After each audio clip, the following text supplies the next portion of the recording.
All right, we got ourselves a challenge here. The Chevy Silverado electric. We're gonna try to make it across the state of Michigan, coast to coast, with just one charge, not topping off at all. From Lake Huron all the way to Lake Michigan. Think we can make it? Well, let's find out together.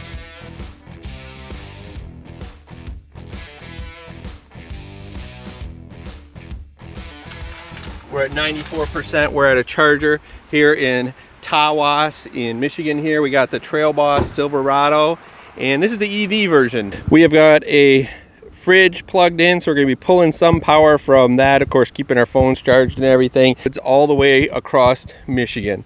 Still sitting at 94, gotta get up to 100 so that we'll be able to get the full mileage. Right now though, it's going for 456 miles. We might be doing all right. That's my buddy Riley over there. He's gonna be going along with us. Sun's coming up on full day one of the EV experiment of trying to make it coast to coast. Cooking up some potatoes, living off the back. It's a little different than what I'm used to, but this thing is sweet. Kind of packed, kind of crazy, but I'm used to having a lot, like more of a setup with my Jeep, but this is pretty fun. Got the old warp tent back there we're staying in. Cooking up some breakfast. Gonna get on the road.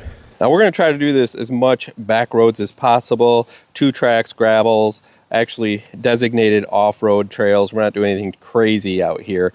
Our first stop is along the Asabo River, the Footy Dam. Normally salmon run here this time of year, but they're running late. But the Asabo is amazing. Just rated the #1 trout fishing river in America. All right, we're at the Footy Dam here, and it's a great place to catch salmon when the salmon are running. They're not running yet. It's a little bit early, but I figure why not practice, wet the line, and hope that we can actually get a salmon, which would be pretty sweet to catch salmon and cook it tonight on the campfire.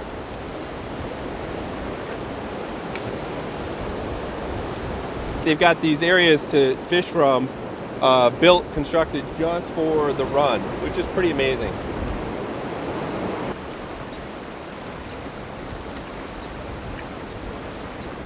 So I'm just running a basic spinner at Clio, but what I love is it's a Wonder Bread, baby. It's like the Wonder Bread wrapper. They make them from this, but really it's about the glitter on the other side, how it's designed and how it flows through the water. But Wonder Bread is really popular in this area, so I thought I'd give it a shot. All right, we are cooking along here on a gravel road, trying to take gravel roads if we can on our way across Michigan. This thing is so smooth off-road. We just pulled up into this site and it is amazing. This is national forest here in Michigan. We have huge chunks of it. And this is a primitive site that you can book and put a ton of people on it. Let me bring you up the drone and show you it. So national forest is a little different than state forest, but I tend to use state forest campgrounds. But man, look at this national forest. It's just because national forest, you got to go online, which is really strange because it's hard to keep signal when you're way out like this.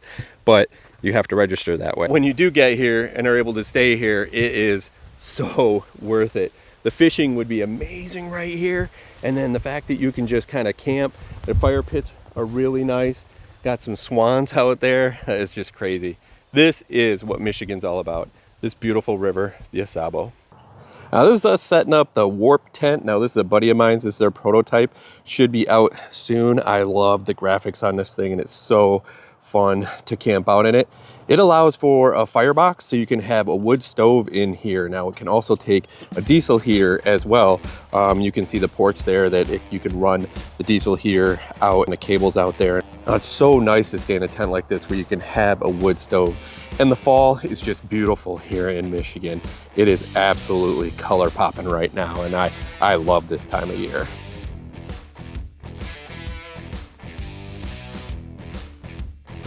So we're now in Gaylord. You should definitely check out Northbound Outfitters if you need any outdoor gear.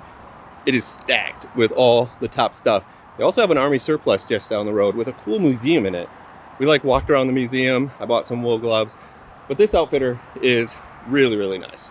We are at 50% on power halfway across the state. We had to take some roads because we needed to make up some time, but we still used as much gravel and dirt roads as we could. This is such a smooth ride. Silverado is quite amazing. We stopped out now on the other river on the other side of the state, the Manistee, which is an absolutely amazing river. I have backpacked and hiked to this river so many times in different sections. Now what's amazing is that the salmon are not running on the east side of the state, but on the west side, they are running. We're about to find that out when we try to find a campsite. It was so hard to find a campsite on this river because the salmon were running. So there were people camped all over, even on the sides of the road in the federal land, because you can kind of camp anywhere. Right now, we are in Manistee. We're at 32%, 145 miles to go. But we have to check this salmon run because it's going crazy down there. They're catching salmon, and then we're going to head on out to Ludington, see if we can make it. Here we are at the Tippy Dam on the Manistee River Trail. It's where the salmon come up and get stuck up against the dam. All these people are fishing for salmon because the run is on. Man, I wish I had time to actually fish, but we got to get to Ludington. We don't have a lot left on the charger, but I think we're gonna be okay to make it. Got two of them on right now. This guy's netting, and this guy's fighting. That is a big one.